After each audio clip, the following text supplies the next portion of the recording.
ಎಲ್ಲರದ್ದು ಪರಿಸ್ಥಿತಿ ಹೀಗೆ. ನಮ್ಮ ಸಂಪತ್ತು ಯಾರ್ದು ಆಗೋದಿಲ್ಲ, ಅವರೇ ಹೋಗ್ತಾರ. ಯಾಕೆ? ಅದು ಒಳಗೆ ಹಂಗೆ ಮಾಡಿಸ್ತದೆ. ಆಸೆ ಒಮ್ಮೆ ಆರಂಭ ಆಯಿತು, ಅದು ಮುಗಿಸ್ತದೆ ವಿನಃ ನಮ್ಮನ್ನು ಶ್ರೀಮಂತ ಮಾಡೋದಲ್ಲ, ಮುಗಿಸ್ತದೆ. ಇನ್ನೂವರೆಗೆ ಯಾರೂ ಅನುಭವಿಸಿಲ್ಲ. ಕೂಡ್ಸ್ಯಾರ, ಹೋಗ್ಯಾರ.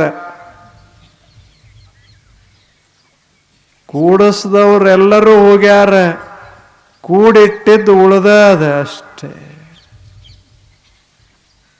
ಕೂಡಿಟ್ಟಿದ್ದು ಉಳ್ದದ. ಇಲ್ಲೇನು ಮಹಾರಾಜರು ಎಂತೆಂಥ ಅದ್ಭುತ ಅರಮನೆ ಕಟ್ಟ.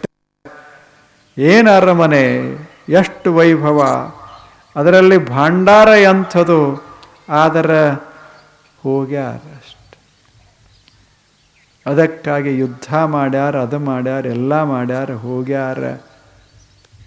ಇದು ಆಸೆ, ಅತಿ ಆಸೆ, ದುರಾಸೆ, ಇದು ಅಹಿತವಾದ ಆಸೆ ಮನುಷ್ಯನನ್ನು ಮುಗಿಸ್ತದನೆ ವಿನಃ ಶ್ರೀಮಂತ ಮಾಡೋದಿಲ್ಲ, ಸುಖಿ ಮಾಡೋದಿಲ್ಲ. ಆದ್ದರಿಂದ ಋಷಿ ಮಾ ಗೃಧಃ, ಮಾ ಗೃಧಃ. ಗೃಧ ಅಂದ್ರೆ ಹಪಹಪಿತನ ಸಂಸ್ಕೃತದಲ್ಲಿ.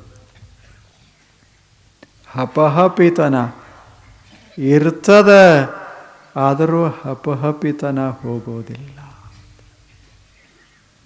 ಬೇಕಾದಷ್ಟಿದ್ರೇನಾಯ್ತು, ಮುದುಕನ ಹೆಣ ಬಿದ್ದಿತ್ತಷ್ಟು. ಇಲ್ಲಿ ಸಂಪತ್ತ ಕೂತಿತ್ತು, ಅಲ್ಲಿ ಹೆಣ ಬಿದ್ದಿತ್ತು. ಜನ ಎಲ್ಲ ನಿಂತಿದ್ರು. ಮಹಾರಾಜ ಹೇಳ್ದ, ಮತ್ತೆ ಯಾರು ಈಸ್ತಿರಿ ಈಸ್ರಿ ನಾಳೆ ಅಂದ. ಇಷ್ಟೆಲ್ಲ ನಿಮಗೆ ಅಂದ. ಒಬ್ಬರು ಮುಂದೆ ಬರಲಿಲ್ಲ, ಹೋಗಿದ್ರು ಎಲ್ಲರೂ. ಇದು ಜೀವನ. ಮಾಗೃಧ ಬರೇ ಸಂಪತ್ತು ಅಷ್ಟೇ ಅಲ್ಲ, ಯಾವುದೇ ಇರಲಿ ಅತಿಯಾಗಬಾರದು. ಮಾಗೃಧ ಅತಿಯಾಗಬಾರದು. ನೋಡೋದು ಅತಿಯಾಗಬಾರದು, ಕೇಳೋದು ಅತಿಯಾಗಬಾರದು, ಮಾಡೋದೇ ದುಡಿಯೋದೇ ಅದು ಅತಿಯಾಗಬಾರದು, ಉಣ್ಣೋದು ಅತಿಯಾಗಬಾರದು. ಅಲ್ಲವೇನು? ಇಲ್ಲದೆ ಇದ್ರೆ ದೇಶ ನಾಶ ಆಗ್ತದೆ, ಜಗತ್ತು ನಾಶ ಆಗ್ತದೆ. ಆಗಿಲ್ಲೇನು? ಜಗತ್ತಿನ ಜನಸಂಖ್ಯೆ ಸ್ವಲ್ಪ ಒಂದು ಶತಮಾನದ ಹಿಂದೆ 150 ಕೋಟಿ ಇಂದ 700 ಕೋಟಿ.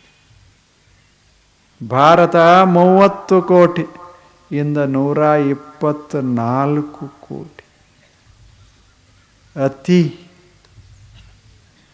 ಇಲ್ಲೇನು? ಮಾಗೃಧ ಇನ್ನೂ ಬೇಕು ಬೇಕು ಅಂತ ಮನಸ್ಸ ಇತ್ತು ಅಂದರೆ ಅದು ನಮ್ಮ ವಿನಾಶವನ್ನು, ಜಗತ್ತಿನ ವಿನಾಶವನ್ನು ಮಾಡ್ತದೆ. ಅದಕ್ಕೆ ಋಷಿ ಹೇಳ್ತಾನೆ, ಮಕ್ಕಳೇ ನೀವು ಬದುಕಬೇಕು, ಚೆನ್ನಾಗಿ ಬದುಕಬೇಕು. ಬದುಕ ಮಹತ್ವದ್ದೇ ವಿನಃ ಸಂಪತ್ತಲ್ಲ, ಸಂಗ್ರಹ ಅಲ್ಲ. ಸಂಗ್ರಹ ಎಷ್ಟೋ ಅಷ್ಟು, ಎಷ್ಟು ನೀಗ್ತದ ಅಷ್ಟು ನಾವು ಉಳಿಬೇಕಲ್ಲ, ಬದುಕ ಉಳಿಬೇಕು. ಹಾಗೆ ಸಂಗ್ರಹ ಇರಬೇಕು. ಸಂಗ್ರಹಕ್ಕಾಗಿ ಬದುಕಲ್ಲ, ಬದುಕಿಗಾಗಿ ಸಂಗ್ರಹ. ನಾವು ಬದುಕೋದಕ್ಕೆ ಸಂಗ್ರಹ, ಬದುಕೇ ಸಂಗ್ರಹ.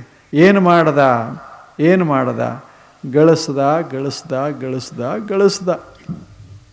ವಾದ. ಇದೊಂದು. ಈತ ಏನು ಮಾಡ್ದ? ಬಳಸ್ದ ಮಜಾದಾಗಿದ್ದ ವಾದ. 2 ಥರ ಇವು. ನಾವು ಬದುಕೋದಕ್ಕೆ ಮಹತ್ವ ಕೊಡಬೇಕು. ಬದುಕನ್ನು ಶೃಂಗರಿಸೋದಕ್ಕಾಗಿ ಸಂಪತ್ತೇ ವಿನಃ ಸಂಪತ್ತಿಗಾಗಿ ಬದುಕ ಅಲ್ಲ. ಈ ಮಾತನ್ನು ನಾವಷ್ಟೇ ಭಾರತೀಯರಷ್ಟೇ ಹೇಳ್ತೇವೆ ಅಂತಲ್ಲ, ಜಗತ್ತಿನ ಶ್ರೇಷ್ಠ ಅರ್ಥಶಾಸ್ತ್ರಜ್ಞರು ಹೇಳೋದು ಅದೇ. Please subscribe, like, and share.